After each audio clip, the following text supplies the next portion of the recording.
हम परमेश्वर के वचन की ओर चले और बाइबल से निर्गमन का पुस्तक उसका 12वां अध्याय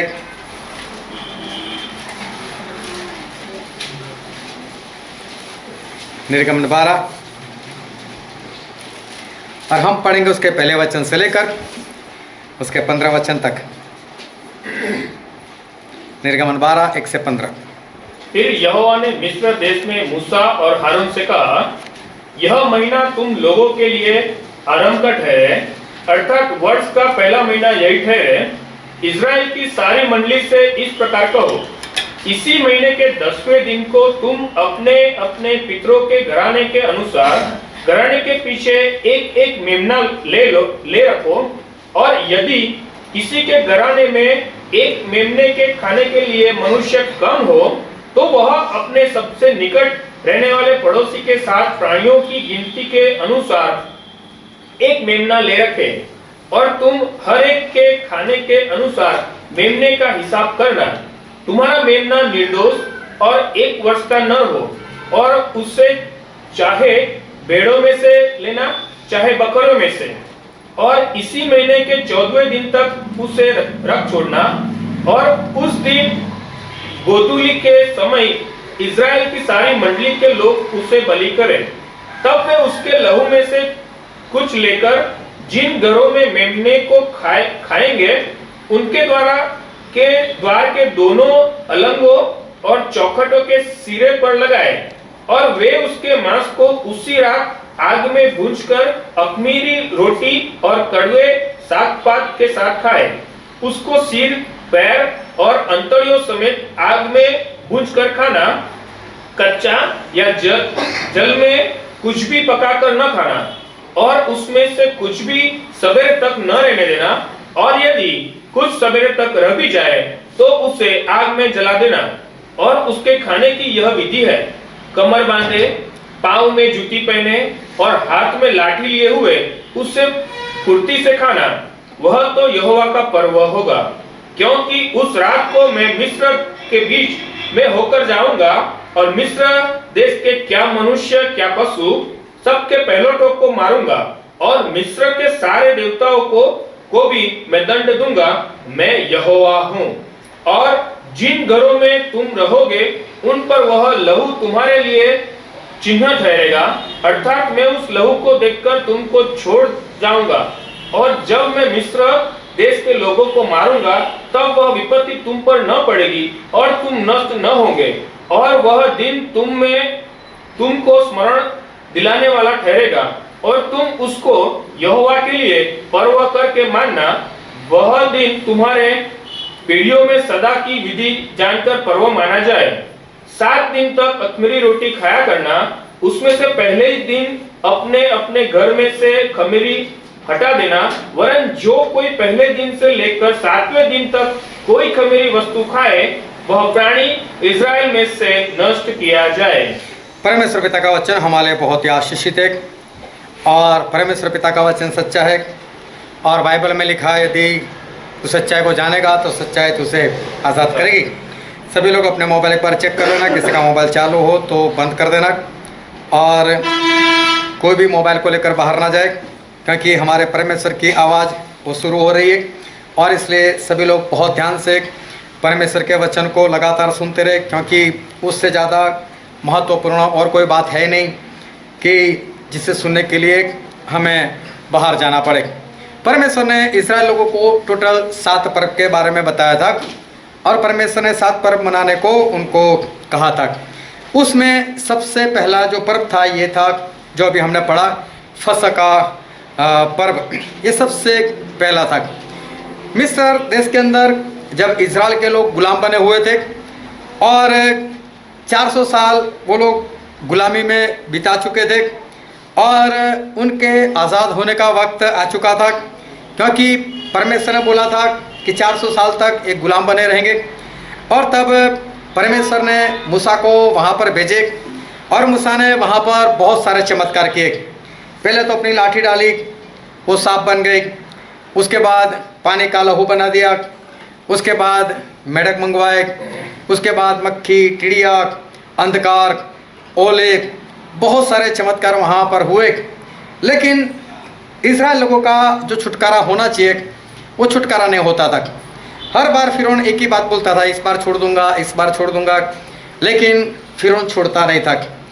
और कितने भी चमत्कार के बाद भी जो इंसान के जीवन में, इज़राइल के लोगों के जीवन में जो छुटकारा होना चाहिए वो छुटकारा नहीं आएगा। और अभी भी जो हमने वचन पढ़ा तब तक भी छुटकारा नहीं आया, लेकिन अभी फाइनल तक छुटकारा होने वाला है, गुलामी से आज़ाद होने वाले।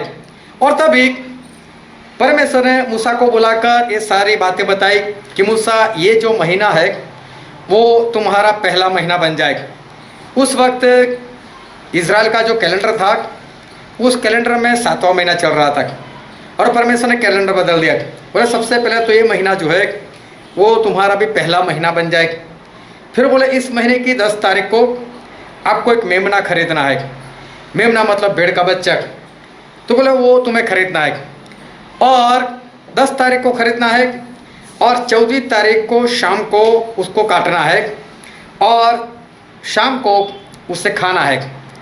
और बोले उसे इस तरह से खाना है कि जो कड़वा सागपत होता है उसके साथ मिलाकर, मैं उसमें कुछ कड़वास होनी चाहिए, उसके साथ खाना, और खमीरी रोटी, मतलब जिसमें खमीर ना हो। खमीर मतलब हम गुजरात में जो आथो बोलते हैं, वो खमीर कि जिससे ब्रेड बनती है। तो बोलते हैं ऐसी ब्रेड नहीं बनानी, हमें सिंपल सी रोटी बनाकर उसके साथ उसको खाना है। फिर बोले पानी में डालकर उसको बॉईल कर नहीं खाना है, उसको डायरेक्ट आग में भूंजकर, तंदूरी बोलते हैं, ऐसा बनाकर उसे खाना है। फिर बोले जब खाने के लिए बैठो तो बोले जूते पहन लेना, हाथ में लाठी ले लेना, और फिर उसको खाने के लिए बैठना। एक हाथ में लाठी, पैरों में जूते पहनकर, उसके बाद इसको खाना। तो ये एक बड़ी भविष्यवाणी भी थी, और साथ में इस बार इनका छुटकारा तय था, क्योंकि परमेश्वर ने बोला था लाठी हाथ में लेना और साथ में जूते पहनकर इसको खाने के लिए बैठना, क्योंकि इस बार तय था कि फिरौन कभी भी बोलेगा यहाँ से निकलो, यहाँ से भाग जाओ, तो चाहे खाना जितना भी बचा हो छोड़कर वहाँ से भाग जाना। लेकिन साथ में परमेश्वर ने एक बात और भी कही थी, बोले खाना पूरा कर देना रात में ही, सुबह तक ना बचे, मतलब जब सुबह हो उससे पहले खाना जो है पूरा कर देना। लेकिन फिर भी अगर सुबह बच जाए तो बोले उसके छावनी से बाहर उसको लेकर जाना। लेकिन यहाँ पर एक प्रभु यीशु की एक भविष्यवाणी थी कि जो परमेश्वर होने के बावजूद इंसान बनकर इस धरती पर आने वाले थे। लोग क्रिसमस मनाते हैं, क्रिसमस इसलिए मनाते हैं कि आज से 2000 साल पहले प्रभु यीशु एक इंसान बनकर इस धरती पर आए थे। तो इंसान बनकर आने में उनको 2000 साल हुए, वो बात सही है, लेकिन परमेश्वर होने के नाते उनका कितना वक्त हुआ वो कोई नहीं जानता, क्योंकि वही शुरुआत है और अंत भी वही है। तो शुरुआत से वही है। तो प्रभु यीशु जो है उनकी यहाँ पर एक भविष्यवाणी छिपी हुई, क्योंकि प्रभु यीशु भी इसी तरह से मरने के लिए आने वाले थे। क्योंकि प्रभु यीशु ने ऐसा कहा था कि मैं आपके पापों को अपने ऊपर लेने के लिए मैं आने वाला हूँ। वो पापियों को नफरत नहीं करते, वो पाप से नफरत करते। हम जो गुनाह करते हैं उस गुनाह से नफरत करते हैं, हमसे नफरत नहीं करते हो, हमसे तो प्रेम करते हो। और गुनाहगार को किस तरह से सुधारना, वो सुधारने के लिए आ रहे थे। और जब हम गुनाह करते हैं तो उसका एक दंड मिलता है हमको, वो दंड हमें ना मिले इसलिए वो दंड अपने ऊपर लेने के लिए प्रभु यीशु आए थे। तो ये जो प्रभु यीशु आकर मरने वाले थे, ये भविष्यवाणी इस वचन में छुपी हुई थी, क्योंकि प्रभु यीशु को भी मेमना कहा गया, भेड़ का बच्चा कहा गया, क्योंकि वो हमारे लिए मरने के लिए आए थे। क्योंकि मेमना वो एक ऐसा प्राणी है, एक ऐसा पशु है कि जब उसको काटते उसको पता भी नहीं होता कि आज मेरा आखिरी दिन है, और वो बिंदास से मर जाता है। तो प्रभु यीशु भी लड़ने के लिए नहीं आए थे, किसी पापियों का नाश करने के लिए नहीं आए थे। वो चाहते तो ऐसा कर सकते, लेकिन कभी भी देखना, जो माता पिता बन चुके, जिनकी अपने औलाद है, तो देखो वो अपने औलाद से कितना प्रेम करते, चाहे वो शराब पिए, चाहे गाली बोले, चाहे कितना भी कुछ करे। माता पिता क्या सोचते, सुधर जाए। माता पिता कभी ऐसा नहीं सोचते कि मेरा बच्चा मर जाए। तो जिस परमेश्वर ने हमको अपने हाथों से बनाया, वो क्या चाहेंगे, वो यही चाहेंगे कि मेरे लोग बच जाए। तो जिन्होंने अपने हाथों से हमको बनाया, वो प्रभु यीशु चाहते थे कि मेरे लोग मरे नहीं, मैं उनको सुधारने के लिए जाऊंगा, किस तरह से उनको जीवन जीना है वो बताने के लिए जाऊंगा, और उनका दंड, उनके पापों का दंड मैं अपने ऊपर ले लूँगा। तो इसलिए प्रभु यीशु इस धरती पर आए थे। तो यहाँ पर लिखा है कि ये महीना पहला ठहरे और 10वीं तारीख को तुम्हें मेमना खरीदना है। तो 10 तारीख सुबह खरीदो, दोपहर में खरीदो, शाम को खरीदो, उससे कोई लेना देना नहीं था, लेकिन 10 तारीख को खरीदना था। अभी खरीदने वालों ने आखिर में शाम तक तो खरीदा होगा, शाम को खरीद लिया होगा। फिर परमेश्वर ने बोला था इसको 14 तारीख को शाम को काटना। ये वक्त तय था कि 14 तारीख और शाम को ही काटना है। तो 10 तारीख को अगर शाम को खरीदा है तो शाम को 6 बजे से इनकी तारीख बदल जाती थी।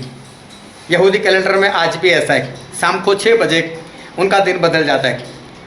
तो अगर शाम को 6 बजे के करीब करीब किसी ने खरीदा है तो समझो 11 तारीख, 12 तारीख, 13 तारीख और 14 तारीख को शाम को इसको काटना है। मतलब 11, 12, 13, 14, 4 दिन। चौथा दिन जब पूरा होने को आए उस वक्त शाम को ये मेमना जो है वो काटना था। और परमेश्वर ने ऐसा बोला था कि अपने घर में कितने खाने वाले लोग हैं उसके हिसाब से वो मेमना, वो बच्चा खरीदना है। कुछ भी बचना नहीं चाहिए, उसकी मुंडी हो, पाया हो, अतरडी हो, सब कुछ खाए जाना है, कुछ भी छोड़ना नहीं, सबको खाना ही है और बचाना नहीं है। तो घर में देखना है कि कितने लोग हैं और कितने किलो का वो चाहिए। अगर परिवार छोटा है, 3 या 4 लोग हैं, तो वो तो पूरा मेमना नहीं खा सकते। तो बड़े पड़ोस वालों से मिल जाओ और उनको कहो कि आपके घर में कितने, दोनों मिलाकर एक मेमना खरीद लो और एक ही घर में बैठकर उसको खाओ, लेकिन पूरा करना है बस उसको। तो ये परमेश्वर ने कहा था। तो 4 दिन मेमना रखना। और भजन संहिता उसका 90 उसका 4था वचन और दूसरा पत्रस 3रा अध्याय उसका 8वां वचन, ये दोनों जगह पर एक बात लिखी हुई कि हमारे 1000 साल तो हमारे परमेश्वर का एक दिन होता है। यहाँ पर 4 दिन इस मेमने को रखना है।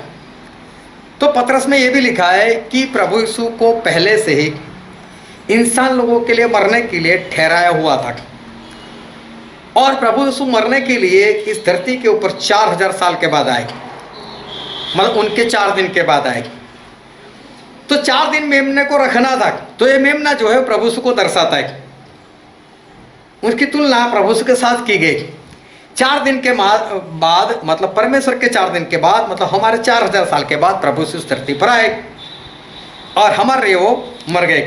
तो ये मेमना कोई और नहीं था, ये मेमना थे प्रभु यीशु खुद। और हम पढ़ते हैं 1 कुरिन्थी उसका 5वां अध्याय और उसका 7वां वचन।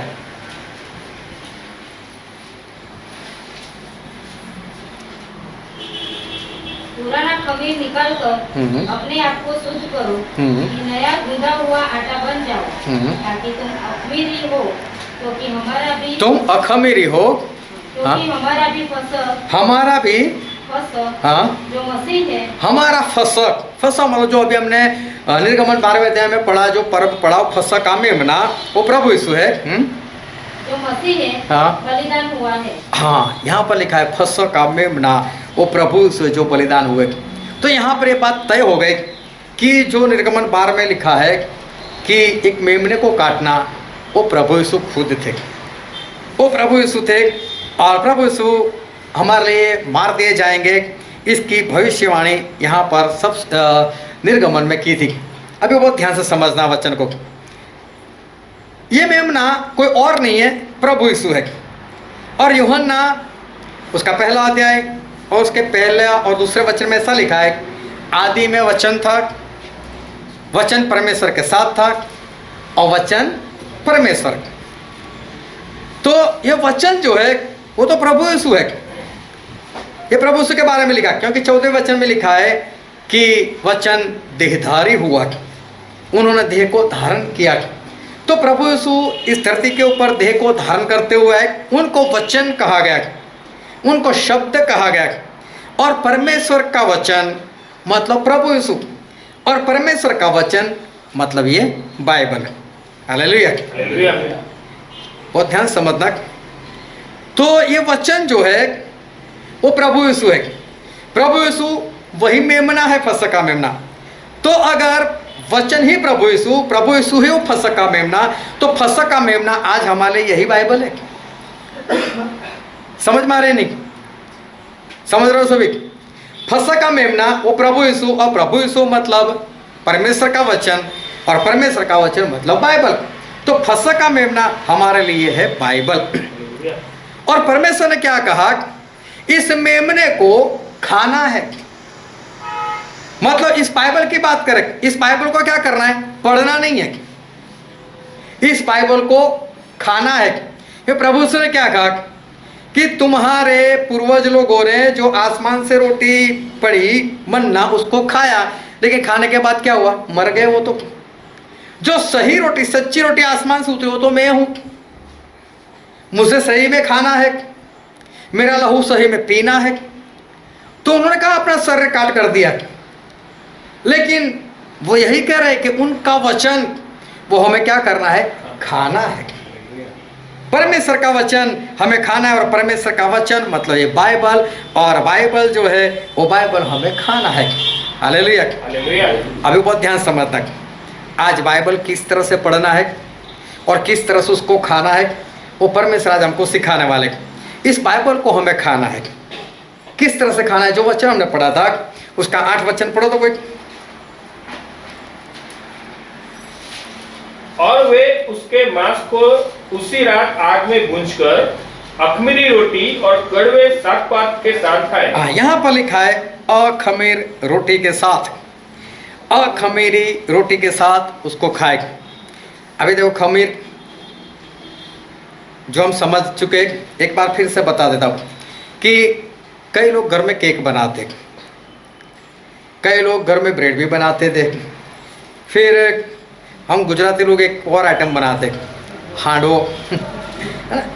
ये सारे जो आइटम है उसमें खमीर आता है। तो हम लोग क्या करते हैं? आटे को उसको वो छाछ में या तो दही में या तो नींबू डालकर हम उसको रख छोड़ते। तो सुबह क्या होता है या 2-4 घंटे के बाद क्या होता है, उस जैसे बॉईल करते हैं ना वैसे उसमें कुछ झाग जैसा आ जाता है, और उसी को कहते हैं खमीर। लेकिन ये तो बनाया हो खमीर है। लेकिन जब आप सब्जी बनाते हो और सब्जी को अगर बची हुई सब्जी को 1 दिन रखो, 2 दिन रखो, अभी तो सर्दी है तो हो सकता है 2 दिन अच्छी रहेगी, लेकिन 2 दिन के बाद 3 दिन के बाद क्या है, सब्जी खराब हो जाती है, फिर वो खट्टी हो जाती है। और 1 दिन उसको फिर भी रखो, फिर उसमें भी झाग आ जाता है। तो लोग क्या बोलते हैं? ये सब्जी बिगड़ गई है। ये जो झाग आ गया ना वो भी खमीर है। खमीर मतलब एक तरह की सड़ी हुई चीज़। हम खुद बनाओ तो अलग बात है, खाने में काम आती है, अपने आप बन जाए तो उसको सड़न बोलते हैं, सड़ी हुई चीज़। और परमेश्वर ये खमीर जो है उसको पाप कहते हैं, बुरे काम कहते हैं। खमीर का मतलब होता है बुरे काम, बुरे पाप। और प्रभु यीशु जब इस धरती के ऊपर थे तो उन्होंने अपने चेलों से एक बात की थी। हम पढ़ते मत्ती उसका 16वां अध्याय और उसका 6 वचन।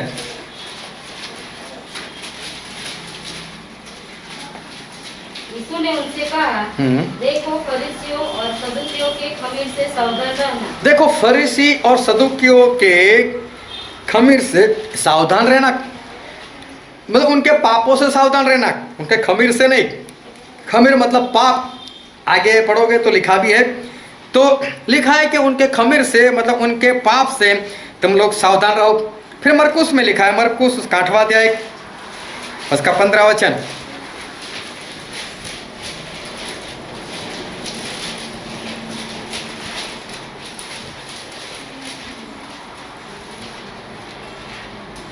उसने उसने उन्हें चिताया, देखो फरीसियों के खमीर और हेरोदेस के खमीर से चौकस रहो। हाँ, यहाँ पर भी लिखा है हेरोदेस के खमीर से।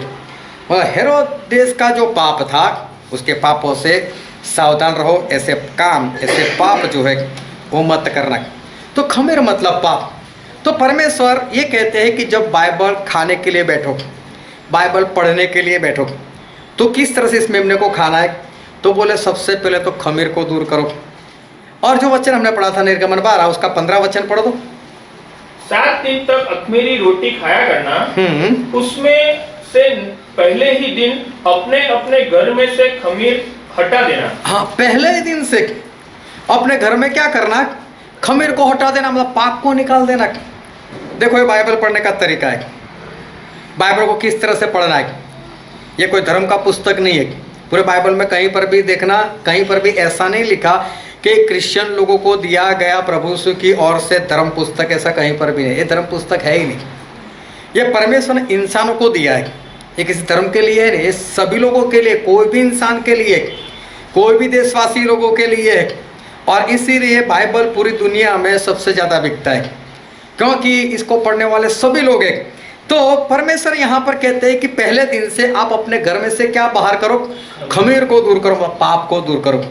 इसको खाने से पहले, इस बाइबल को पढ़ने से पहले, इस बाइबल को खाने से पहले परमेश्वर कहते हैं पहले पाप को दूर करो। और घर मतलब तुम्हारा शरीर। पहले तुम्हारा जो शरीर है, उस शरीर के अंदर से जितना भी पाप है पहले उस पाप को दूर करो। अगर पाप के साथ बाइबल पढ़ना है, इससे अच्छा पढ़ो ही ना, क्योंकि पाप के साथ पढ़कर भी नरक में ही जाना है, तो इससे अच्छा इसको पढ़ो ही ना। लेकिन परमेश्वर ये कहते हैं कि पहले अपने जीवन से पाप को दूर करो और फिर बाइबल को पढ़ो। तो जब ये फसका पर्व आता था तो इजराइल लोग क्या करते थे मालूम, आज भी करते, अपने पूरे घर के अंदर कोने कोने में वो लोग छान मारते थे, कहीं पर खमीर रह तो नहीं गया, कहीं पर है तो नहीं, क्योंकि केक बनाने के लिए, ब्रेड बनाने के लिए वो लोग घर में रखते, वो उसको फेंक दो, एक बार निकाल दो। तो उसी तरह से इंसान को भी बाइबल पढ़ने से पहले पूरे अपने हृदय को जांचना है, अपने आप को जांचना है, अपने आप को परखना है। और जो भी ऐसे पाप, जो भी अगर किसी के विरोध में कुछ है, कुछ मत है या कड़वाहट है, कुछ भी है, उसको पहले निकाल कर फिर बाइबल जो है वो बाइबल वो पढ़ना सीखो, या बाइबल जो है वो खाना सीखो। परमेश्वर कहते हैं पहले अपने अंदर से पाप जो है उसको निकाल दो, फिर इस हलवान को, मतलब कि इस बाइबल को आप खाओ। बाइबल ऐसे ही मत पढ़ना, पहले अपने हृदय से जो भी पाप है उसको निकाल दो। फिर जो वचन हमने पढ़ा था 8वां वचन एक बार फिर से पढ़ो।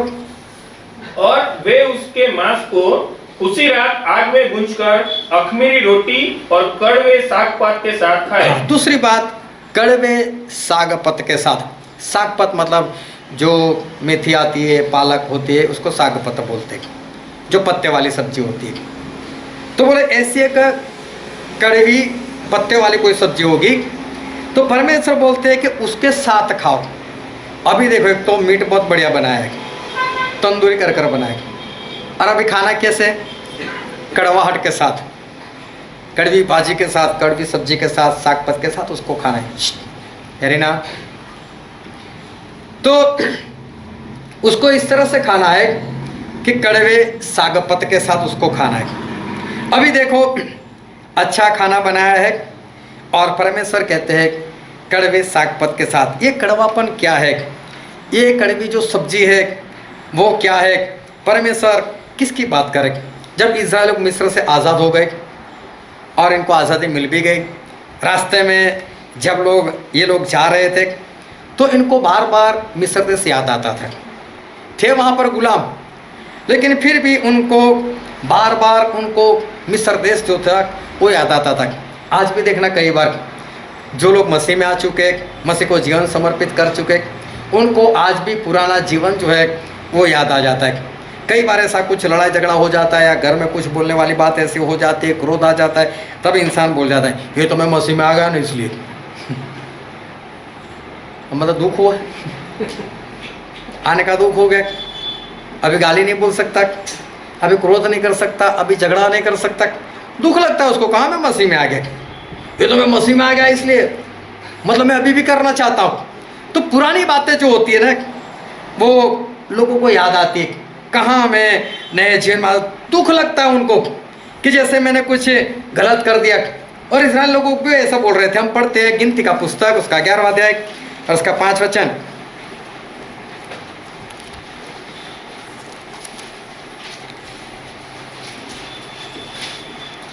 हमें वे मछलियां स्मरण है जो हम मिस्र में सैंत में खाया करते थे। हाँ, ये इस्राएल के लोग बोल रहे पूरे गुलाम बने हुए थे और क्या बोल रहे कि हम मिस्र देश में मुफ्त में जो मछली खा रहे थे वो हमको याद आती है। फिर और वे खीरे और खरबूजे और गंदने और प्याज और लहसुन भी। हाँ, बोले हमको प्याज याद आती है, लहसुन याद आता है और खरबूजे याद आते हैं, हमको ककड़ी याद आती है। इन सब के साथ हम तो कितना आनंद से खाते थे बोले मछली। मतलब यहाँ आकर गलती हो गई, फोगट में हम लोग गुलामी से आज़ाद हो गए क्या? वहाँ पर रोते थे, वहाँ पर चिल्लाते थे। कोई भी इंसान मसीह के पास कभी भी सुखी होता है तो कभी भी नहीं आता है। उसके जीवन में दुख हो ना तभी लोग प्रभु के पास आते हैं, वरना कोई नहीं आता। अगर किसी के जीवन में दुख नहीं तो क्या फोगट में ढूंढेगा प्रभु उसको? जब कहीं से भी उसका छुटकारा नहीं होता तभी प्रभु उसके पास कोई भी आता है। और प्रभु से आने के पास आने के बाद, वहाँ से छुटकारा पाने के बाद उसको वापस वो पुरानी बातें याद आने लगती। या प्रभु से झूठ बोलने को मना करते हैं, चोरी करने से मना करते हो, तो दुश्मन को भी प्रेम करना सिखाते हैं। तो कई बार इंसान को ऐसा लग जाता है ये सब क्या काम का। तो परमेश्वर में आना और परमेश्वर में आने के बाद पुरानी बातों को याद करना, ये कड़वे सागपत के समान है। इंसान को बार बार याद आता है। अच्छा अच्छा खाना हो लेकिन सामने एक शेर को बांध कर रखो और शेर जोरों जोरों से दहाड़ता हो और ऐसा लगता हो सकता है चैन टूट जाए, हो सकता है रस्सी टूट जाए और कहीं मुझ पर अटैक कर दे, तो सामने खाने का कुछ आनंद आएगा? सामने खाने का आनंद नहीं आएगा। एक बार कहीं पर खाने की एक कंपटीशन रखी गई थी। खानी थी अच्छी फ्राई की हुई मछली खानी थी और कुछ 1 घंटे का वक्त तक जो सबसे ज़्यादा खा जाएगा उसको कुछ इनाम मिलेगा। अभी एक इंसान जीत गया, मालूम नहीं वो 10-12 मछली खा गया। अभी वो जीत गया। जीतने के बाद वो मीडिया वाले तो इंटरव्यू लेते और किसी ने पूछ लिया मछली कैसी लगी, वो सोच में पड़ गया मछली कैसी थी। उसको मालूम है मछली का टेस्ट कैसा था। उसको तो यही था कि बस जल्दी से खाना है, जोरों से खाना है, जीतना है। बस उसका पूरा ध्यान जीतने में था, ज़्यादा खाने में था। इसलिए मछली खाने का जो आनंद था ना वो आनंद नहीं उठा पाया। और तब पता चला कि इससे अच्छा है कि आनंद से एक ही मछली खाओ, टेस्ट तो मिलेगा, कितनी भी खाओ लेकिन टेंशन के साथ खाओ तो फिर फायदा क्या। और परमेश्वर बोलते हैं कि अगर बाइबल का आनंद उठाना है तो पुराना जो जीवन है जहाँ से आप आए हो उसको तो किसी न किसी रीति से भूलना ही पड़ेगा। उस जीवन में शांति नहीं थी, तभी तो आप मसीह में आए। अगर आनंद ना हो तो फिर खाने का फायदा क्या। इसलिए परमेश्वर क्या बोलते, जो भी पुराना जीवन था उसमें आप जो भी करते थे, अच्छी जॉब थी, जो भी था, जो भी किया होगा, लेकिन उस सब को भूलकर परमेश्वर बोलते हैं कि आनंद से इस मेमने को मतलब बाइबल को खाओ। नहीं तो टेंशन के साथ अच्छा अच्छा खाना खाओ, उससे अच्छा तो शांति से मिर्ची और रोटी खा लो, वही अच्छा लगता है हमको। उसमें हमको अच्छा टेस्ट लगता है। अगर हमारे जीवन में शांति ना हो तो कितना भी अच्छा खाना जो है वो खाना हमको अच्छा नहीं लगता। अभी इन लोगों को ये पुराना जीवन और मछली याद आती है और परमेश्वर बोलते नहीं, पहले उसको भूल जाओ, उसके बाद में ही आप बाइबल को खाओ। बाइबल को खाते खाते पुराना जीवन मत याद करो, मुझे ये छोड़ना पड़ा, मुझे वो छोड़ना पड़ा, मुझे यहाँ अब ये नहीं करना है, मुझे वो नहीं करना है। फिर उसका 9 वचन पढ़ो जो हमने वचन पढ़ा था निर्गमन, इसका 12वां अध्याय 9 वचन। उसको सिर, पैर और अंतड़ियों समेत आग में भूंजकर खाना। हाँ, यहाँ पर लिखा है उसको आग में भूंजकर खाना की मतलब परमेश्वर ने ये कहा था कि ये जो खाना है वो किस तरह से खाना है, तो बोले उसको पानी में बॉईल कर कर मत खाना, लेकिन आग में भूंजकर उसको अच्छे से खाना। ऐसा परमेश्वर ने कहा, मतलब ऐसा वैसा बनाकर जल्दी में। कई बार होता है ना कि पत्नी अगर जल्दी में हो तो फिर चलो चावल उबाल लेते, अंदर मिर्च डाल देंगे, थोड़ा मसाला डाल देंगे, है ना, फिर बाजार से छाछ लेकर आएंगे और खा लेंगे जल्दी से। ऐसे जल्दबाजी में मत बनाना, बोले उसको अच्छे से आग में भूंज कर ही खाना। और दूसरी बात यहाँ पर लिखी, उसकी मुंडी, उसकी हथेली और उसके पैर सब कुछ खाना है, मतलब कुछ भी नहीं छोड़ना है। हालेलुया। मैं बाइबल को जब खाने के लिए बैठो, बाइबल को जब पढ़ने के लिए बैठो, उसको मसालेदार बनाकर अच्छे से खाओ। जल्दबाजी में मत पढ़ो, ये बाइबल पढ़ना बस ऐसे हिलते हुए एक चैप्टर ख़त्म और बाइबल को एक जगह पर रख दिया, ऐसे नहीं। अच्छे से उसको पढ़ो। दूसरी बात, उसमें से कुछ भी मत छोड़ो। वैसे आज ही जो वचन पढ़ा ना वही पढ़ने को मन नहीं होता, ऐसा है ना। उसमें कुछ ऐसी विधियाँ लिखी हुई, हमको ऐसा लगता है क्या पढ़ना है, लेकिन देखो इसमें कितने सारे भेद छुपे हुए और काम की चीज़ है। परमेश्वर ने तो इतने सारे काम किए कि अगर सारे पुस्तक में लिखे जाते तो बाइबल में ऐसा लिखा है कि इस धरती के ऊपर हम समा नहीं सकते, इतने पुस्तक बन जाते।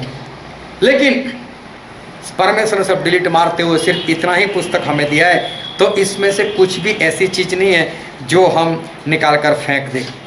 और इसलिए ये बाइबल जहाँ पर आपको नहीं अच्छा लगता, जहाँ पर पसंद नहीं, ऐसे कुछ वचन है, फिर भी उसको पढ़ना है। चाहे कोई विधिया लिखे, कुछ भी लिखा है, लेकिन उसके अंदर कुछ भेद की बात समाई हुई है, कुछ अच्छी बात समाई हुई है। इसलिए परमेश्वर बोलते हैं कि सारा कुछ पढ़ो, सारा कुछ खाओ, आनंद से उसको खाना है। फिर उसका 10 वचन पढ़ो, और उसमें से कुछ भी सवेरे तक न रहने देना। कुछ भी सुबह तक मत रखना। परमेश्वर बोलते हैं रात में सब कुछ खत्म कर देना। हालेलुया। मतलब जल्दी से खाना। जल्दी से खाने का मतलब ये नहीं है कि जल्दबाजी में किसी भी तरह से खा लो। जल्दी मतलब जिस तरह से हम सोचते हैं ना, कल पढ़ेंगे, परसों पढ़ेंगे, आज आधा घंटा बहुत हो गया, छोड़ो अभी कुछ और काम करते हैं या तो घूमने के लिए, ऐसे नहीं। जल्दबाजी में मतलब कि पूरा टाइम निकाल कर, ज़्यादा टाइम निकाल कर, ज़्यादा इसके पीछे टाइम खर्च कर कर जल्दी से इसको पूरा करो। परमेश्वर ऐसा कहते सुबह तक नहीं रखना है। क्यों सुबह तक नहीं रखना है? क्या कि प्रभु से जो दूसरी बार आने वाले हैं उस दिन क्या होगी? सुबह होगी। सही बात है कि नहीं? हाँ। सुबह ही होगी कि रात हो सकती है? जब प्रभु सो आएंगे तब सुबह ही होगी, आया ना? हाँ। कैसे? अभी यहाँ पर सुबह है, कनाडा में तो अभी अंधेरा है। हाँ, परमेश्वर सूरज है। और जब प्रभु यीशु आएंगे तो अपनी महिमा में आएंगे, अपने तेज के साथ आएंगे, अग्नि की ज्वाला में आएंगे, रोशनी के साथ ही आएंगे। और इसलिए पूरी दुनिया में रोशनी छा जाएगी, चाहे कहीं पर अंधेरा हो, चाहे कहीं पर दोपहर हो, लेकिन प्रभु यीशु आएंगे तो सुबह ही हो जाएगी। हालेलुया। तो इसलिए उस दिन से पहले परमेश्वर ऐसा कहते हैं कि इस बाइबल को जो है वो ख़त्म कर दो, उसको पूर्ण रीति से उसको खा लो, क्योंकि प्रभु यीशु जो है वो सुबह जो है वो आने वाले।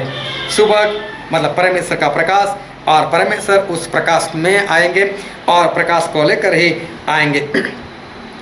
आज तक जिस तरह से बाइबल हमने पढ़ा, आज तक किसी भी तरह से बाइबल को हमने खाया, लेकिन आज समझ लेना कि बाइबल को हमें किस तरह से खाना है। अभी देखो जितना वचन अभी तक हमने देखा उसमें हमने सिर्फ ये देखा कि क्या खाना है और किसके साथ खाना है, क्या खाना है और कैसा बनाकर और किस तरह से खाना है, बस इतना ही हमने देखा।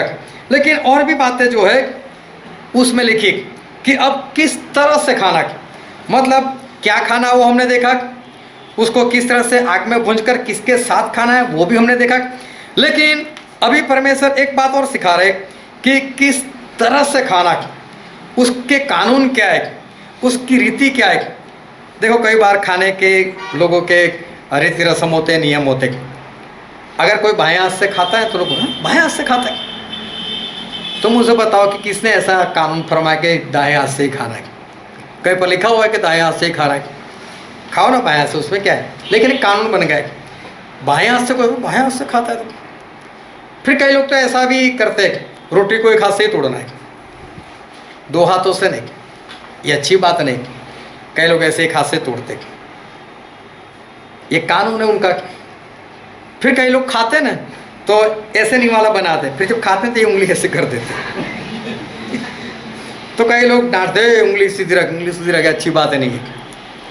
लेकिन उंगली को बाहर निकालो ना निकालो कोई फर्क नहीं पड़ता, तू कर।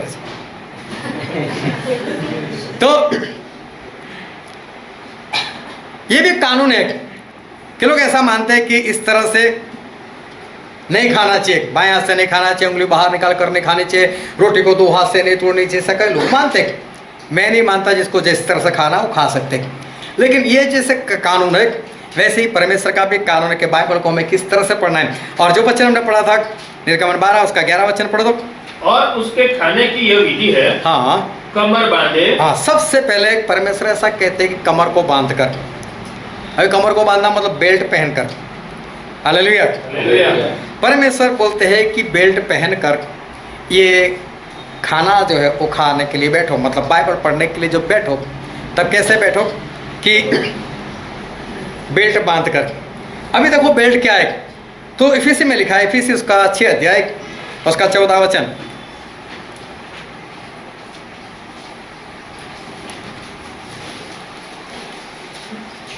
इफिसी 6 अध्याय उसका 14 वचन। इसलिए सत्य से अपनी कमर कसकर, हाँ, यहाँ पर लिखा सच्चाई से अपनी कमर बांधो। देखो बेल्ट क्या है, कोई चमड़े का नहीं है, किसी और धातु का बना हुआ नहीं है। बेल्ट मतलब ये पट्टा मतलब सच्चाई है। तो परमेश्वर क्या कहते हैं, जब बाइबल पढ़ने के लिए बैठो तो अपने जीवन में सच्चाई होनी चाहिए। हालेलुया। हालेलुया। झूठ को दूर करो अपने जीवन से। उसके बाद ये बाइबल जो है वो बाइबल पढ़ने के लिए बैठो। एक बार पति था तो उसको छाती में अचानक से दर्द हो गया, और दर्द हो गया तो अपनी पत्नी को आवाज़ लगाई, ए जल्दी डॉक्टर को फ़ोन कर, डॉक्टर को फ़ोन कर, मेरे छाती में दर्द हो रहा है। पत्नी ने फ़ोन लिया, जैसे ही ऑन किया तो वहाँ तो पासवर्ड लगा हुआ था। बोले पासवर्ड बताओ, पासवर्ड बताओ। बोले नहीं अभी तो ठीक लग रहा है। क्योंकि अंदर ऐसी कुछ चीज़ें होती है। अभी देखो पति और पत्नी जब एक होते तब क्या बोलते, बस मैं तुझसे प्रेम करता हूँ, दोनों एक दूसरे को बोलते। और फिर भी बीच में पासवर्ड क्यों होता है ना। इसका मतलब सही में एक दूसरे से प्रेम नहीं करते। जितने पति के मोबाइल में पासवर्ड है और जितने भी पत्नी के मोबाइल में पासवर्ड है, समझ लेना आप दोनों एक दूसरे को सही से प्रेम नहीं करते। अगर करते होते तो भी ना सकते, जब देखना तो देख मेरा मोबाइल, ऐसी कोई चीज़ है ही नहीं। लेकिन पासवर्ड रखने का मतलब यही है कि कुछ ना कुछ तो गड़बड़ी जो है उसके जीवन में। और पत्नी जा रही थी, अपने मायके जा रही थी, तो डर तो लगता है, पति अकेला है, क्या मालूम मेरे जाने के बाद क्या करे। घर पर पहुंचकर सबसे पहले फ़ोन किया, क्या कर रहे हो, कहाँ पर। बोले घर पर हूँ। घर पर होते हो। बोले कोई बात नहीं, एक काम करो, अपना मिक्सर है ना उसको डालो अंदर और चालू कर बताओ। घर में होगा तभी मिक्सर चालू करेगा। उसने तुरंत मिक्सर चालू किया। सुबह करती है फ़ोन, शाम को करती है फ़ोन, रात को करती है, दूसरे दिन करती, तीसरे दिन करती है, 15 दिन तक घर में मिक्सर चालू करो, मिक्सर चालू।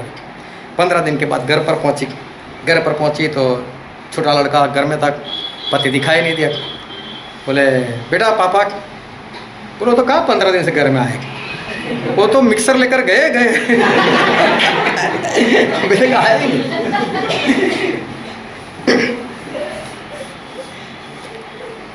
ऐसा कुछ हो तो बाइबल ही मत पढ़ना। झूठ के साथ परमेश्वर मना करते, अपनी कमर कसकर मत सच्चाई अपने अंदर रखकर उसके बाद ही बाइबल पढ़ो। जो भी झूठ है, जो भी ऐसी बातें अपने जीवन में, उसको निकाल कर फिर बाइबल पढ़ो। फिर आगे पढ़ो तो क्या लिखा है 11वें वचन में, पाँव में जूती पहने। नहीं, हाँ, पाँव में जूती पहने और हाथ में लाठी लिए हुए। हाँ, पाँव में जूती पहने, पहले कमर कसकर, और दूसरी बात है पाँव में जूते पहनकर ये मेमना है, जो खाना है, ये बाइबल जो है पढ़ना है। बाइबल कैसे पढ़ना है? पैरों में जूते डालकर, सभी बाहर निकाल कर आया ना। अभी देखो जूते क्या है, एफिसी उसका 6 अध्याय उसका 15 वचन पढ़ो तो। और पाँव में मेल के सुसमाचार की तैयारी के जूते पहनकर। हाँ, ये जूते क्या दर्शाता है? मेल का सुसमाचार। मेल मतलब शांति, एक दूसरे के जीवन में सलाह और शांति। अगर भाई के साथ नहीं बन रही, पति पत्नी के साथ नहीं बन रही, बच्चों के साथ नहीं बन रही, किसी रिश्तेदार के साथ नहीं बन रही, उसके अंदर कड़वाहट है, अपने जीवन में शांति नहीं, उसके साथ मेल मिलाप से नहीं रह सकते। अगर किसी के साथ आप मेल मिलाप से नहीं रह सकते तो परमेश्वर बोलते बाइबल मत पढ़ो, पहले मेल मिलाप करो, किसी के प्रति अपने जीवन में दुश्मनी मत रखो। जूता यही दर्शाता है, क्योंकि जूते पहने बिना आप कभी घर से बाहर निकलो, छोटे छोटे कंकर या बड़े कंकर वो भी आपको पैरों में चुभेंगे, ऐसा लगेगा ये क्या, शांति नहीं बनी रहेगी।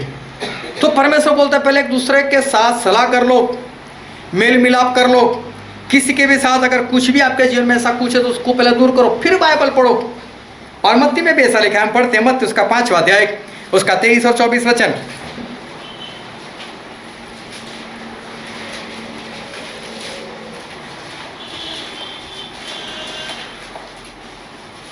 मत्ती। इसीलिए यदि तू अपनी भेंट वेदी पर लाए, हाँ, अगर तू अपनी बलि लेकर आए और वहाँ तू स्मरण करे, और वहां तुझे कुछ याद आ जाए कि तेरे भाई की मन में तेरे लिए कुछ विरोध है, हाँ, तेरे अंदर कुछ विरोध है, तो अपनी भेंट वही वेदी के सामने छोड़ दे। हाँ, और जाकर पहले अपने भाई से मेल मिलाप कर और तब आकर अपनी भेंट चढ़ा। देखो परमेश्वर क्या, तू मेरे पास कोई भेंट लेकर आए, कुछ पैसा लेकर आए, कुछ भी लेकर आए, लेकिन उससे पहले वहाँ तुझे याद आता है कि मेरे भाई को मेरे विरोध में कुछ है, मैंने उसके विरोध में कुछ किया है और इसके कारण हम दोनों की नहीं बनती, तो बोले पहले वहाँ जा, मेल मिलाप कर, बाद में तेरी भेंट। इसका मतलब परमेश्वर को भेंट भी नहीं चाहिए किसी की, चाहे आप लाखों करोड़ों दे दो, लेकिन परमेश्वर को नहीं चाहिए अगर आपका किसी के साथ मेल मिलाप नहीं है तो परमेश्वर बोलते हैं कि जब भी बाइबल पढ़ने के लिए बैठो उससे पहले अगर किसी के साथ आपका मेल मिलाप नहीं है तो पहले मेल मिलाप कर लो, उसके बाद आप बाइबल पढ़ो। देखो किस तरह से बाइबल पढ़ना है, किस तरह से उसको खाना है, ये परमेश्वर आज हमको वो ये सिखा रहे हैं। फिर जो वचन हमने पढ़ा था 11वां वचन एक बार फिर से पढ़ो। और उसके खाने की यह विधि है, कमर बांधे, कमर बांधकर, पाँव में जूती पहने, पाँव में जूती डालकर, और हाथ में लाठी लिए हुए। हाँ, तीसरी बात है हाथ में लाठी लेकर खाने के लिए बैठो। अभी देखो एक हाथ में लाठी, अभी हमारे यहाँ तो कैसा होता है, कोई बूढ़ा हो जाता है तब वो लाठी लेता है, या तो कोई कमज़ोर हो जाता है तब लाठी लेता है, लेकिन इजराइल में ऐसा नहीं था। वो लोग क्या करते थे कि कहीं पर भी जाना लाठी लेकर ही जाना, क्योंकि उनका रास्ता सही रास्ता नहीं था, कभी पहाड़ी चढ़ना जो भी है। और दूसरी बात, लाठी जो होती है ना उनकी पहचान होती थी। बाइबल में यहूदा और तामार की बात पढ़ लेना, तो वहाँ पर तामार ऐसा ही बोलती है यहूदा को कि तेरी लाठी मुझे दे दे, और वो लाठी लेकर चली जाती है। और बाद में जब दिखाने की बारी आती है तो बोलते हैं कि वो जो भी इंसान है वो उसकी लाठी है देख लो। तो लाठी से इंसान की पहचान हो जाती थी। लोग लाठी में भी सोना डालते थे और कुछ निशान बना देते जिससे पता चलता था कि ये इंसान की लाठी है। तो यहाँ पर लाठी मतलब हमारी पहचान। लाठी का दूसरा मतलब होता है कि बाहर निकलने की तैयारी के साथ, मतलब कभी भी आप आज़ाद हो जाओगे, कभी भी प्रभु यीशु आ जाएंगे, कभी भी आपको ले जाएंगे, तो ऊपर जाने की पूरी तैयारी के साथ परमेश्वर बोलते हैं कि मेरा जो बाइबल है उसको आप पढ़ने के लिए बैठो। और साथ में अपनी पहचान ऐसी होनी चाहिए लोगों के जीवन में कि हमारा चरित्र एक अच्छा होना चाहिए, लोग हमारी अच्छी बातें करने वाले होने चाहिए। हाँ, जिनको निंदा करनी वो अलग से बात है, निंदा अलग से बात, वो निंदा झूठ से होती है, लेकिन हमारा चरित्र एक अच्छा होना चाहिए। अच्छा चरित्र रख कर बाइबल पढ़ो, वरना लोग क्या बोलेंगे, ये देखो अभी बाइबल लेकर निकल पड़ा।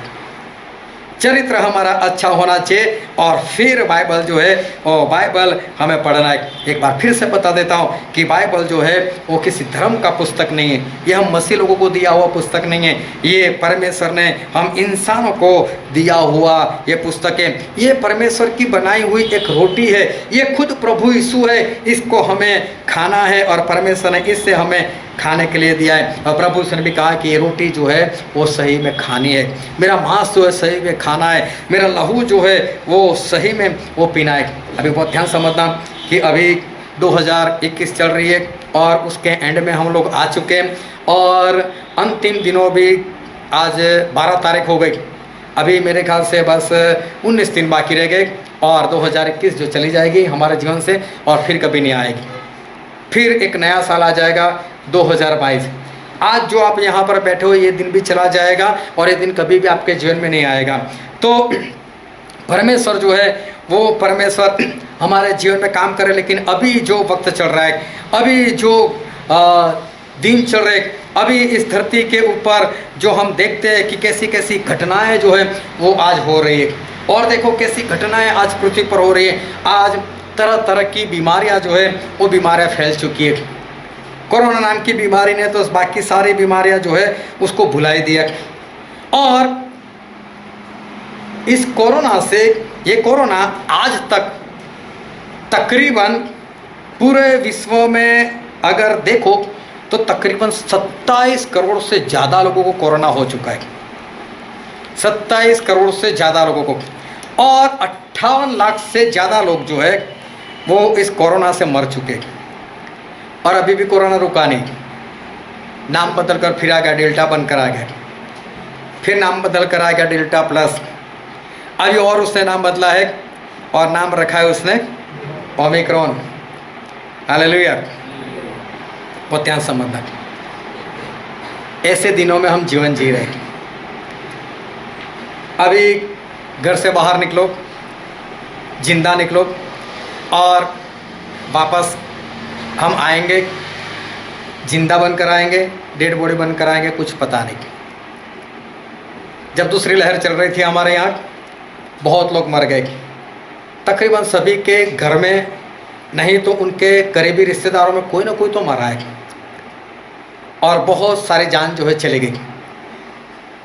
और समझाने वाले बहुत समझाते हैं, क्योंकि हम तो पढ़े लिखे लोग हैं और पढ़े लिखे लोगों को अच्छी समझ आनी चाहिए, लेकिन पढ़े लिखे लोगों को भी जो सही समझ है नहीं आ रही। कनाडा में जाकर देखो तो कई जगह पर -40 डिग्री तापमान होता है वहाँ पर। अमेरिका में भी देखो कि अगर 20 डिग्री तापमान होता है तो उनको गर्मी लगने लग जाती है। अफ्रीका में जाओ तो तकरीबन 55 डिग्री तापमान चला जाता है। हमारे भारत में भी देखो 42-45 डिग्री तापमान रहता है।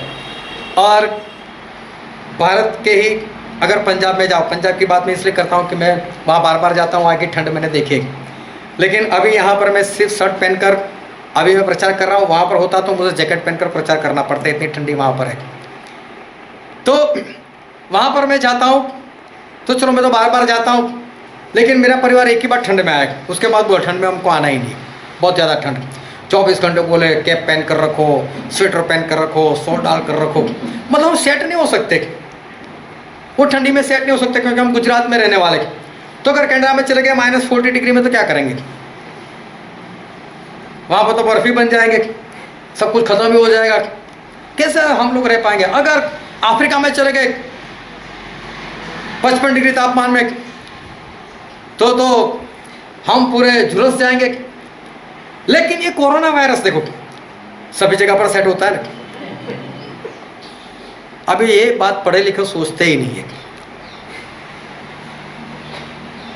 कई बार मैंने बताया, एक बार फिर बताना चाहता हूँ कि गवर्नमेंट ऐसा बोलती है कि मास्क पहनो, क्योंकि कोरोना वायरस वो आपके नाक और मुंह से ही अंदर जाता है। मालूम नहीं रास्ता उसको किसने दिखाया। आँख से नहीं जाना है उसको, कान से भी नहीं जाना है, बस मुंह से और नाक से ही जाना है। और वो भी अगर 6 फुट की दूरी पर अगर इंसान हो तो आपके पास आते आते मर जाता है वो। तो फिर 6 फीट की दूरी रखो, मास्क ना पहनो, तो फिर तो बिना मास्क भी आप सेफ हो ना, क्योंकि आपके पास आते आते तो मर जाएगा। और अगर आप मास्क पहनते हो तो फिर तो चिपक कर रहो, क्योंकि वो अंदर आएगा नहीं, वो तो मर जाएगा, क्योंकि कान वाला रास्ता उसको मालूम नहीं, आंख वाला रास्ता उसको मालूम नहीं। तो पागलपन नहीं है क्या?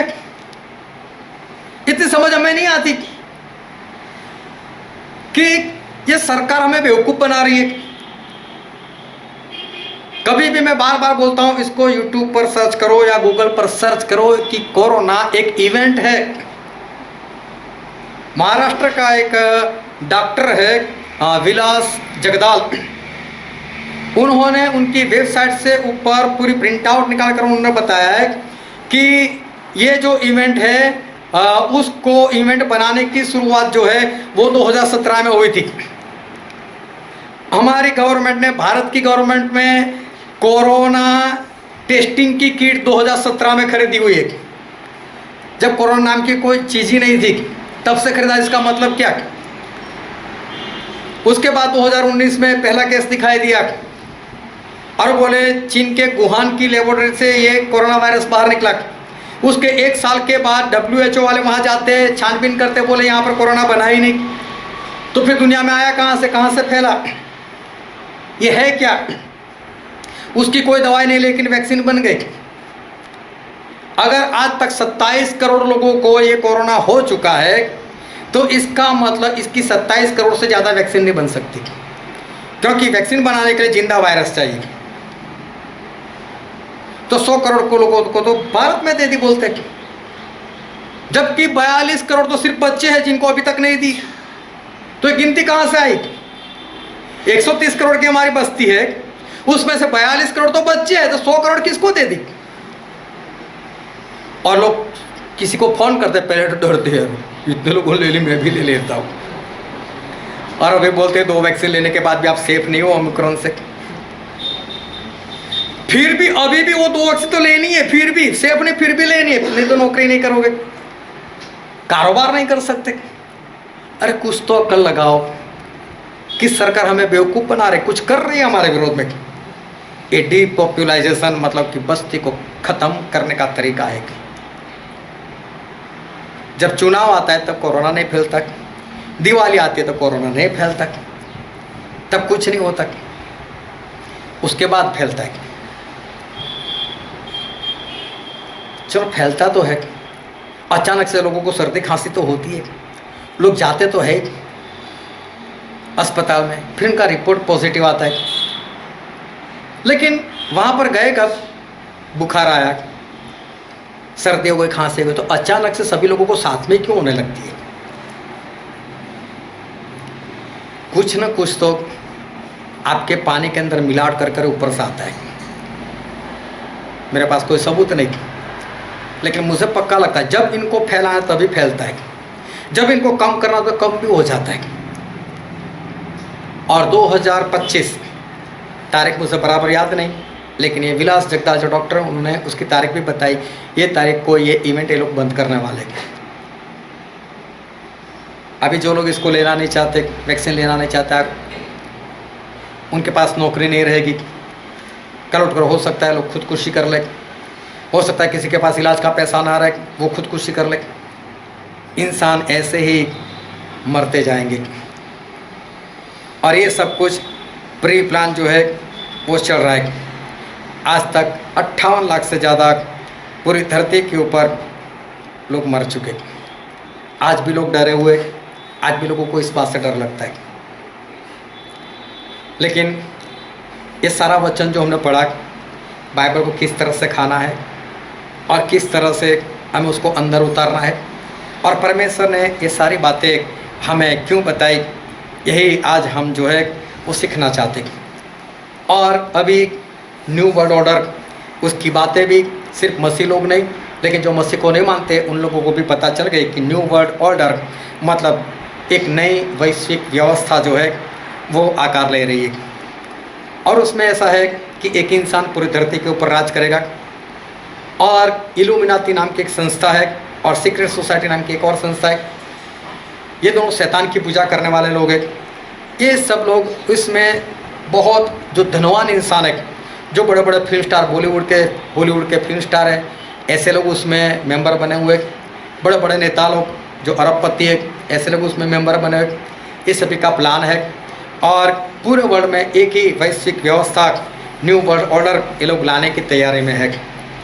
हमारे बाइबल में आज से 2000 साल पहले सब कुछ लिखा हुआ था। तकरीबन सन 325 में एक पास्टर थे, उन्होंने ऐसी भविष्यवाणी की थी कि बोले अंतिम दिनों में ये जो निशान आएगा मसीह के विरोधी का, न्यू वर्ल्ड ऑर्डर का जो भी निशान आएगा, बोले वो सांप के आकार का होगा निशान। बाइबल में ऐसा नहीं लिखा कि सांप के आकार का, उसमें तो कुछ लिखा ही नहीं। लेकिन पहले देखो कि डॉक्टर का एक निशान होता था प्लस का, क्रॉस, उसके बाद निशान अभी बदल गया। अभी मालूम है बीच में एक लकड़ी होती है और दोनों ओर सांप होते हैं। सांप का काम क्या है? डॉक्टरों ने ले लिया काम, अब हम डसेंगे फाइनेंशियली भी और शारीरिक तौर से भी। एम्बुलेंस का निशान क्या है? उसमें भी एक सांप है। मतलब एक जमाना था जब लोग ऐसा बोलते कि भगवान का दूसरा स्वरूप डॉक्टर है, अभी शैतान का दूसरा स्वरूप बन गया है। करोड़पति बन गए लोग कोरोना में। जो डॉक्टर लोग जॉब कर रहे थे उनका खुद का अस्पताल बन गया। अगर उनके अंदर कुछ भी इंसानियत होती तो क्या ऐसा होता? रेमडेसिविर जो कि कोरोना की दवाई ही नहीं है, वो उसके लिए बनाया ही नहीं, हो तो उसके पहले से काम कर रहा है वो, तो उसका लोगों के पास कोर्स करवाया। तो ये सब जो है अभी इस दुनिया के अंदर ये सब कुछ हो रहा है, और ये इंसान आएगा, न्यू वर्ल्ड ऑर्डर आएगा, और उसमें जो भी इंसान काम करेगा उसको तो परमेश्वर ने एंटी क्राइस्ट बोला है, मसीह का विरोधी बोला ही है। और उसके ज़माने में तो लोगों को बड़े बड़े फोड़े निकलने वाले हैं, पानी का लहू होने वाला है, अंधकार छाने वाला है, और बहुत सारी विपत्ति जो है वो होने वाली है। और हम तकरीबन उस वक्त पर पहुंच चुके हैं। अभी इस सारी बातों से बचने के लिए हम क्या करेंगे? हम बीमारियों से कैसे बचेंगे? अगर तीसरी लहर आ गई तो तीसरी लहर में हम कैसे बचेंगे?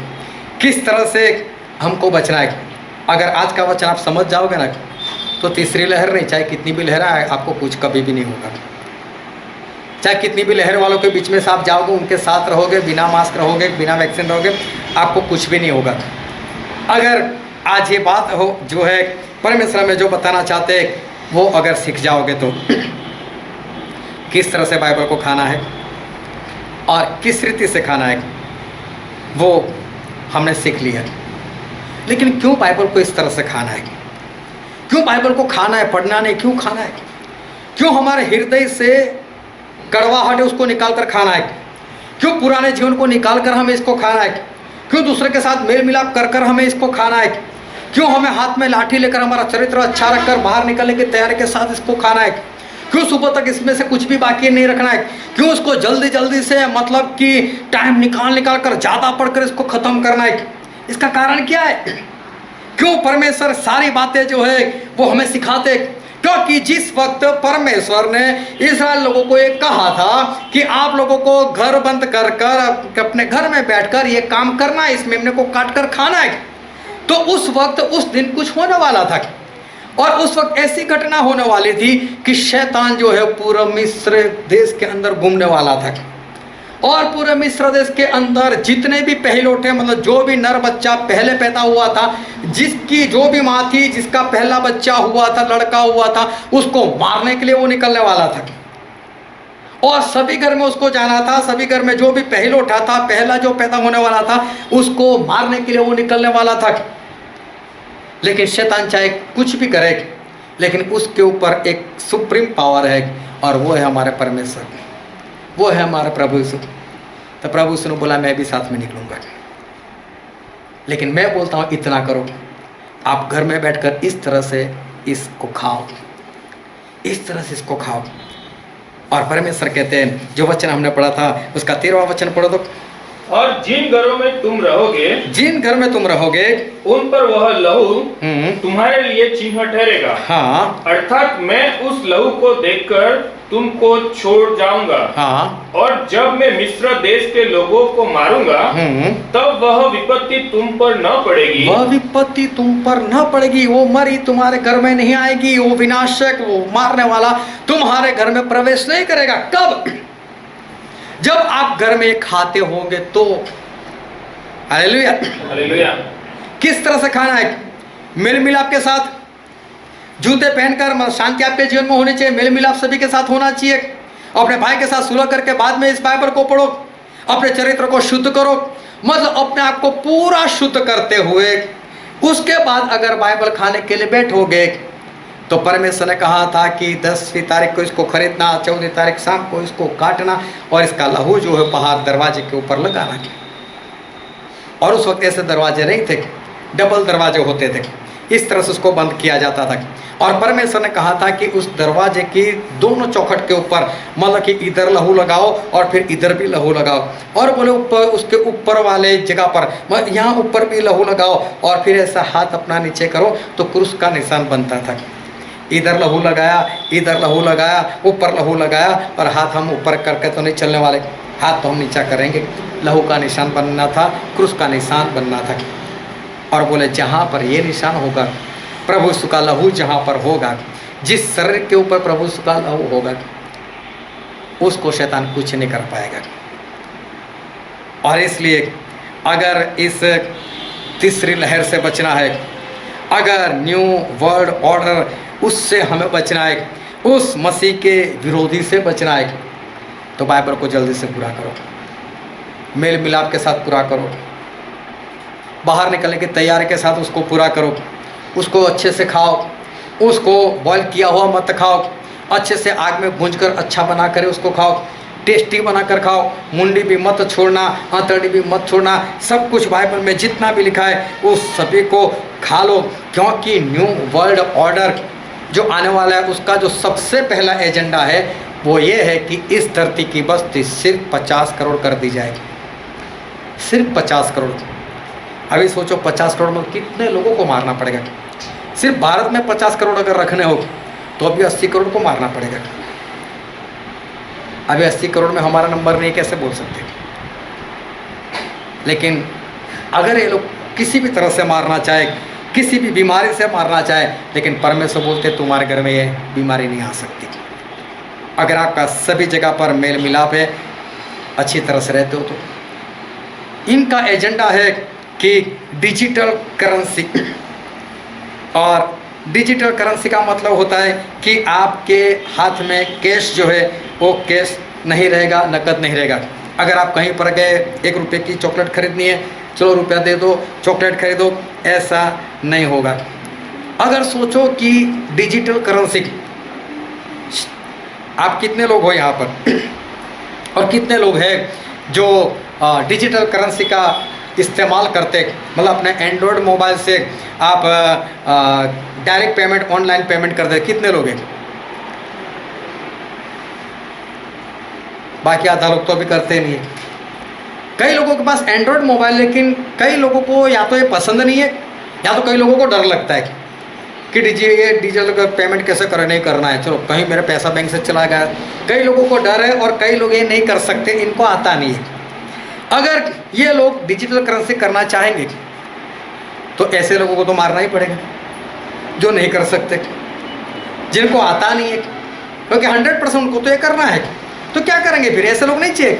मतलब ऐसे लोग ज़्यादातर तो गरीब लोग हैं, जिनके पास एंड्रॉयड भी नहीं है, जिनके पास बैंक में अकाउंट भी नहीं है, तो ऐसे लोगों को ये मरना ही पड़ेगा। तो इनका एजेंडा यही है कि कम लोग होंगे तो आसानी से राज कर पाएंगे। लेकिन वो धनवान जो था, वो धनवान नरक में गया और वहाँ पर जाकर वो पछताया कि काश मैंने इस धरती पर अगर मैंने जीवन सुधार लिया होता तो बहुत अच्छा था। बहुत ध्यान समझना, मरी फैलने वाली है। तीसरी लहर, लोग बोले या ना बोले, आएगी ही आएगी। उसके बाद भी आपका कोई ठिकाना नहीं।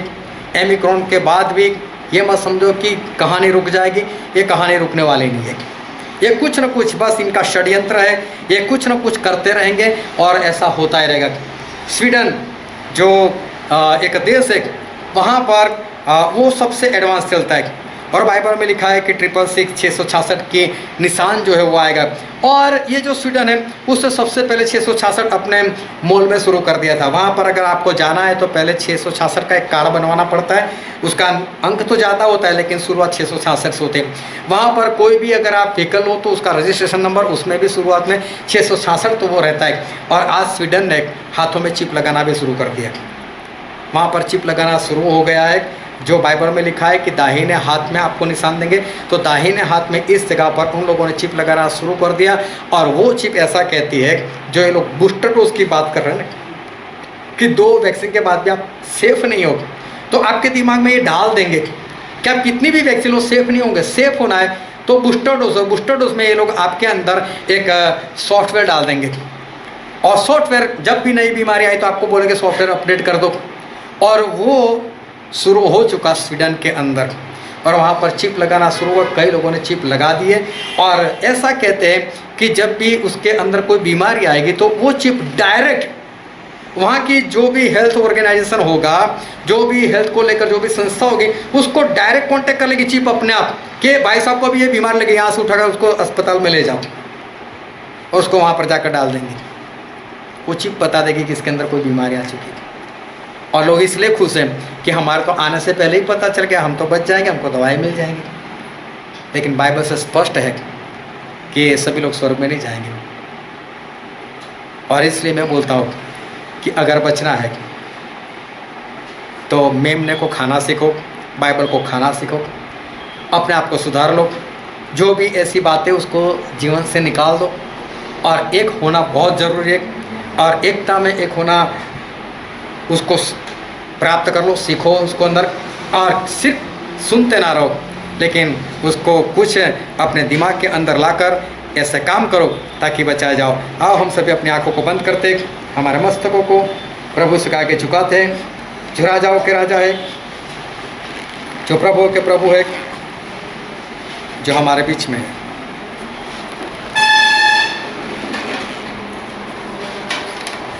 सभी लोग अपनी आंखें बंद रखें।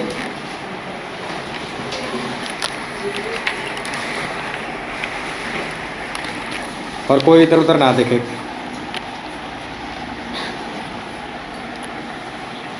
मेरे प्रियो, तीसरी लहर आएगी, बीमारियां फैलेगी,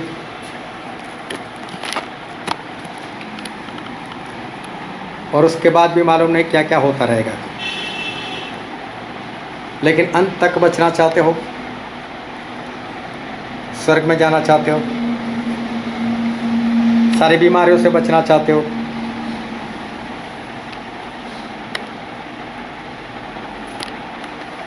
और आने वाले अंतिम दिनों से अगर बचना चाहते हो,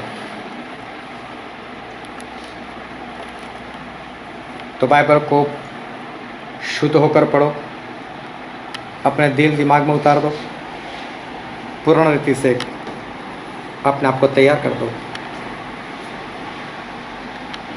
नया जीवन पाकर, ताकि बचाए जाओ। जिस तरह से परमेश्वर ने आज हमको बाइबल पढ़ना सिखाया, उसी तरह से पढ़ना सीखो।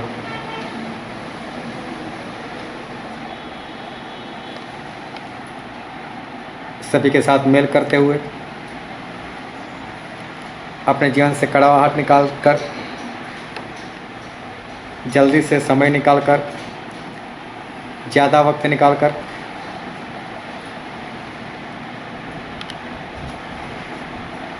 अपना चरित्र सही करते हुए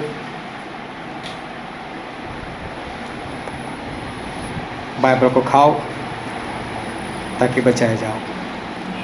ये वचन समझने के लिए, ग्रहण करने के लिए, उसके अनुसार चलने के लिए प्रभु यीशु की कृपा हम सभी पर होने पाए।